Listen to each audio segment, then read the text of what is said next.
You are listening to the Roberta Glass True Crime Report, putting the true back in true crime.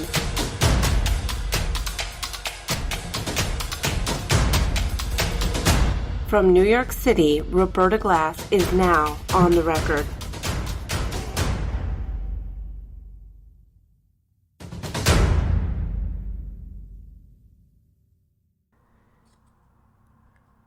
When I arrived early to the Southern District of New York Federal Courthouse for Larry Ray's sentencing, I was surprised to see that there was already a fairly large amount of people waiting to get into the courtroom. Known as the Sarah Lawrence College sex cult case, the trial turned out to be one of the most extraordinary trials and also one of the most obscure and slept on true crime stories of the decade. Why did the majority of the public ignore such an explosive and fascinating trial? For one, it's a complicated story. Larry Ray was released from prison and went directly to his daughter's college housing in Toni, Bronxville, New York. Ray became a psychological Svengali, a daddy figure to his daughter's friends. Ray's MO was to feign interest in his victims' lives, find their weakness, and exploit those weaknesses for his financial gain. He beat, tortured, threatened his victims in front of each other, creating a climate of fear and cooperation. And when he had total control over his victims, he convinced them that they had poisoned him, poisoned their own family members, or just destroyed his possessions. Then Ray demanded his victims make it right, or Ray would alert law enforcement, and instead of a college diploma, his daughter's friends would be serving hard time for their crime in prison. Making amends to Ray always meant handing over money, week after week, year after year.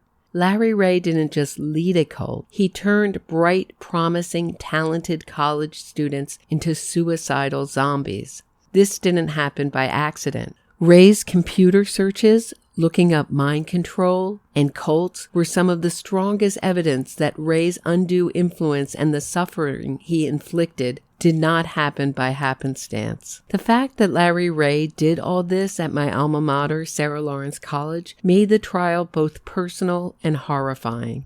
Despite having received my diploma from Sarah Lawrence College decades ago, there's one thing about that college that never changes. It's an extremely small campus, and everyone knows everyone else's business. Sarah Lawrence College has a strict policy that students are the only ones allowed in their college housing. A bald, middle-aged man of 52 living in student accommodations and sleeping in his daughter's best friend's dorm room would not go unnoticed. Sarah Lawrence College administrators have taken no responsibility for such a dangerous breach of their students' safety. Instead, when the story broke, the college released a statement that they were unaware of Ray's presence. What makes this particularly hard to believe is that two of Ray's victims, Santos Rosario and Claudia Drury, both had to take medical leave from their studies to undergo inpatient psychiatric treatment. Both Drury and Rosario's mental health crisis were sparked by their obsessive thoughts of wanting to kill other people. After treatment, Drury wrote a letter to college administrators asking to come back, and her letter was less about her journey to mental wellness and more of an enthusiastic tribute to the heroism and helpfulness of Larry Ray. The letter would have raised alarm bells with anyone with even the smallest amount of knowledge of coercive control. Strange the Sarah Lawrence staff weren't alarmed that two students connected to Ray had mental breakdowns in the same way with the same symptoms. While concerned Sarah Lawrence alumnus traveled considerable distances to attend the trial, Sarah Lawrence College staff and administrators didn't so much as show up for one day of court, a fact I find callous and reprehensible. Ray entered the courtroom for today's hearing wearing drab light green prison scrubs. Two federal marshals sat behind him. Judge Louis Lyman, a soft-spoken man with a white poodleish mop of hair framing a soft and pleasant face, began the proceedings by calculating Ray's offense level, 42, which gave Ray a suggested sentence of 360 months to life. Part of the calculation included Ray's criminal history, which was way more extensive than I ever knew or expected. Ray was busted for illegal gun possession at 18, served a prison sentence in 2000 for conspiracy to commit security fraud, served more time in 2005 for contempt of court, and was back in prison in 2010 for bail jumping. Just the kind of guy you want on a small, primarily female, liberal arts campus, mingling with impressionable young adults. Claudia Drury, who prostituted herself to make amends for her imaginary poisoning of Ray, lived out of hotels, emaciated and starved. Drury handed over every penny of her $1.2 million earnings to Ray. Drury had her victim impact statement read by her former lawyer, Ms. Coachella, who informed the court that Drury was not in court as she is attempting to move on with her life, but that she wanted to be heard. Drury's statement began, quote, "What Larry Ray did to me was unrelenting, sadistic torture. The way he abused me were highly specific and based on my vulnerabilities," unquote. She went on to describe how under Larry Ray's influence, her life became, quote, "a cycle of crushing guilt, anxiety, and immense pressure," unquote. Drury would go to bed every night, hoping her family would live through the night, so convinced by Ray that she had not only poisoned him, but her family. Drury went on to tell the court how Ray had orchestrated and drove her to a psychological break. Quote, "He beat me and extorted me," unquote. "I looked over at Ray. He was staring at the speaker's podium, a slight smile on his face." Drury continued, quote, "I have nightmares almost every night. The simplest things terrify me. My memory, attention, and problem-solving abilities have greatly diminished. I have felt hopeless and powerless and small. At the height of my abuse, I didn't see my family," unquote. Claudia Drury's alienation from her family also didn't happen by accident. Drury asserted that Larry Ray is a predator who targets and destroys families. Acting as Drury's pimp, Ray insisted she stay emaciated and frail, and when Drury developed a serious eating disorder and asked to stop dieting, Ray wouldn't let her recover. Her health suffered. The fillings in her teeth fell out, leading to 7 tooth infections in 1 year. Drury described how the only way she could survive her life as a prostitute was to become numb. She found herself whispering across her client's shoulders, "Get off of me." Quote, "I could feel the good in me leaving. I've never devoted myself to something so completely as earning Larry money," unquote. Drury said she still struggles with feelings of guilt and self-blame and self-hatred, especially for how her family suffered. Quote, "I feel backwards and unnatural. I'm so deeply sorry for all of it," unquote. Her statement ended with a direct message to Larry Ray. Quote, "You are still a human being. You will never be able to escape that. I did not lose the good in me," unquote. Santos Rosario, who never returned to Sarah Lawrence after his breakdown, despite being given a generous scholarship by the college, spoke briefly about how Larry Ray had destroyed his happiness and tore apart his family. Under Larry Ray's influence, his sister Eulalia was committed to a state mental institution. And as Santos Rosario spoke, his sister Felicia, an Ivy League-educated doctor who forfeited her career for a life as Larry Ray's live-in girlfriend, wiped tears from her eyes in the back row. Quote, "He systematically cut me off from everyone I cared about. He took away everything that made me, unquote. The last victim impact statement was given by Dan Levin, the author of Slonim 9, a book about his time with Larry Ray. Levin, a lanky young man with furry eyebrows and a thin frame, delivered his remarks without even the slightest hint of nervousness. Quote, "When I was 19, I met Talia's dad. What that man did to me and my friends, there isn't language for," unquote. Levin went on to describe the physical violence he experienced at the hands of Ray: a sledgehammer to Levin's ribs, pliers to his tongue, a rope to his genitals. All this at the hands of a, quote, petty man who seeks power. Our brokenness were problems only he could solve, unquote. Levin implored Judge Lyman to give Ray a life sentence, as Levin felt Ray would surely enact revenge on himself and the others who helped solidify his conviction. Quote, "The moment Larry Ray is released from prison is the day my death warrant is signed," unquote.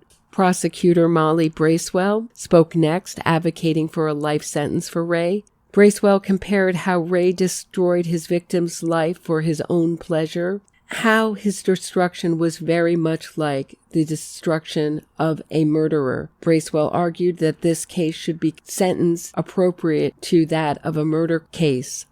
Bracewell described Ray as a man who, quote, has no remorse, takes no responsibility. He still blames his victims for poisoning him. His capacity for cruelty is unceasing, unquote.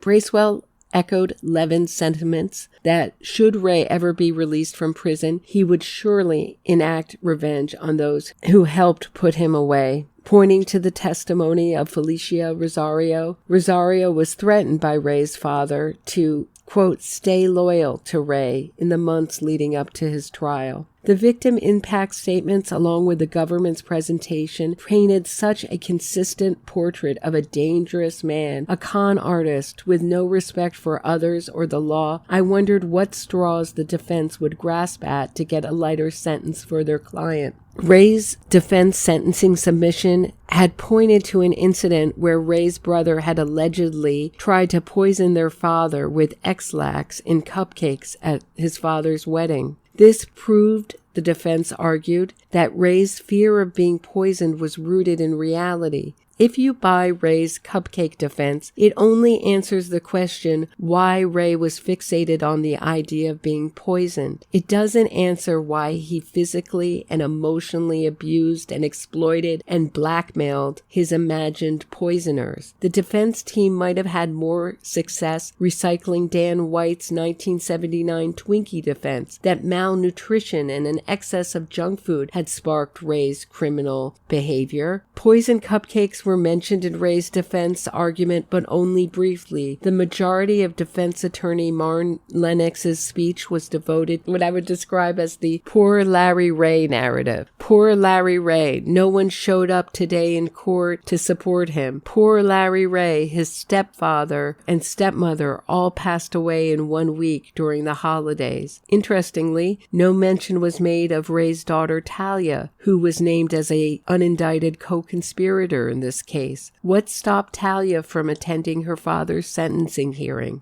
The Larry Ray pity party unfortunately didn't end there. Larry Ray suffered during the pandemic in a petri dish of a jail. Ray was tortured through solitary confinement, no access to exercise, and only had one visit from his father in the 2 years during the pandemic. Lennox went on to characterize Ray as, quote, a sick man, unquote, who suffers from, quote, seizure-like episodes, unquote. Having seen Ray's seizure-like episodes in person, I found them highly suspicious. Ray's trial was interrupted and delayed 3 separate times due to these health crises. I found it odd that Ray's seizure-like symptoms never occurred during testimony, only seemed to happen on the breaks. Lennox told the court that despite doctors finding occlusions on Ray's brain, the 9 hospital visits he had made in 2002 failed to result in a diagnosis. Lennox assured the court that Ray was a sick man because everyone on his defense team had one time or another seen red welts appear on Ray's body. Lennox concluded her statement with a description of Ray's abusive childhood. Judge Lyman called for a short break, and Ray, who hadn't said a word through this hearing nor through his entire trial, asked to address the court in a stuffy nasal voice that was nothing like the authoritative New York City tough guy voice we heard in the video evidence as he was abusing his victims. Ray told the court how he hadn't processed his father's death, adding he frequently dialed his father's number on the jailhouse telephone before realizing his father had passed on. Ray complained that no doctors could diagnose him despite experiencing a myriad of symptoms, ringing in his ears, frequent changes in the quality of his vision, and numbness in his hands and feet that made it difficult to get a night's rest. Not once did he mention his victims or even another person. It was a me-a-thon, a tone-deaf pity party of a statement, the callousness of which boggled my mind. When it came time for Judge Lyman to sentence Ray, it appeared obvious to me that the government and the victims who asked for a life sentence were not going to get their wish. And when Lyman remarked on the need for an appropriate yet not excessive sentence, I knew for sure a life sentence was off the table. Lyman described Ray as, quote, an evil genius, unquote, who found young people and broke them for his own ends. Quote, Mr. Ray's conduct cannot be explained by profit motive alone. It was sadism. Ray believed he was above the law. He believed he could act with impunity, that his crimes would never catch up with him. It finally did, unquote. Lyman sentenced Ray to 60 years, and given Ray is in his 60s now, it will be unlikely that he will ever set foot outside of the prison gates and live as a free man. However, I worry that laws like the First Step Act that allows federal inmates whose crimes didn't result in death to serve 40% of their sentences before being given a parole hearing and a path to early release. I worry that a decade and a half in the future, Ray's crimes will look more benign, and I worry that Ray's charm and ability to manipulate will have him walking the streets.